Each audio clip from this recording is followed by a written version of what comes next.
Joining us now is John Bolton, the former national security advisor to President Donald Trump and former ambassador to the United Nations. He has a new piece out. It is published by The Hill, and it has this eye-catching headline: Erratic, irrational, and unconstrained, what a second Trump term would mean for America's foreign policy. Mr. Ambassador, thank you for joining us. Thanks for being back here on The Hill once again. We see the headline there. Explain your thinking.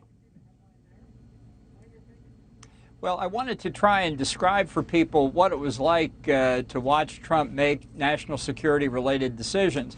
And I think probably the most important thing, apart from those adjectives in the headline, is for people to understand Donald Trump doesn't really have a philosophy as we understand it in political terms. He doesn't think in policy directions when he makes decisions, certainly in the national security space.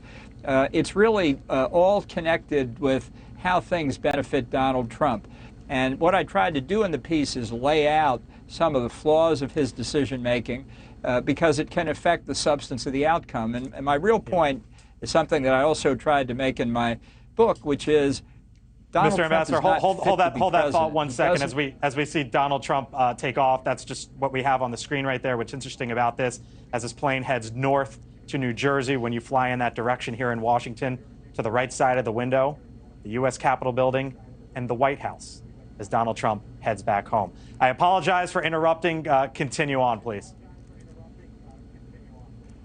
No, at least he's not flying the plane. He's probably not competent to do that either. But I think this is very important for Republican candidates to internalize. With a few exceptions, they have been reluctant to criticize Trump, or even when they have, they said we don't need the drama or we don't need the personality. It's the fact that the person himself, in any other time, and certainly going back to 2016, it's almost inconceivable he would have been nominated for president by a major party. And but you know, Mr. Ambassador, you were in that risk. Yeah, you were in that White House for quite some time. I was covering you when you were there, and I didn't hear these concerns lobbed then. And as it relates to Republicans in general, they say, look, not a bad track record. No new wars. He left the Iran nuclear deal, peace deals throughout the Middle East. He reworked trade deals. I know you have questions and concerns about going forward, but when you look at the actual record, Republicans say not bad, right? Well, let's talk about no new wars. He negotiated a deal with the Taliban that Biden later implemented that was a disastrous mistake for America and for our national security in the world. He did not put forward a really effective effort to squeeze the Iranians after he got out of the nuclear deal. He did not deal with the threat of terrorism from Iran effectively. He threatened the existence of NATO, and I think in a second Trump term would almost certainly withdraw from NATO. He was extremely erratic in his handling of the Venezuelan opposition in their efforts to overthrow the authoritarian Maduro regime in Venezuela. I mean, there's a long list here, and I think those who make these claims about what Trump did in his first term don't really understand how we got to the places we did, because many of the things they now give Trump credit for, he wanted to go in the opposite direction. I'd be remiss if I didn't ask you about Ukraine, sir, and the ongoing conflict there and your thoughts.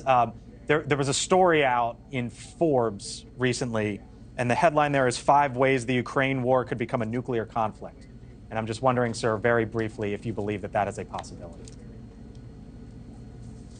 Well, there is a possibility. I think we've seen the Russians rattle the nuclear saber, and you should always take that seriously. But at this point, there's no evidence that that's in the cards. I think where it could be possible would be if Putin himself felt he was threatened with loss of power in Russia.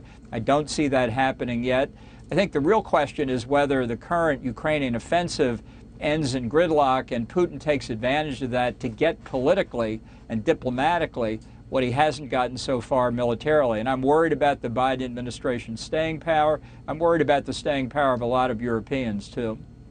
All right. Ambassador John Bolton, thank you for your time. As always, I'm sure we'll have you back again. Appreciate the time. Thank you, sir. Thanks for watching. Go to newsnationnow.com to find News Nation on your television provider. And don't forget to subscribe. Click the red button to get more of News Nation's fact-driven, unbiased coverage.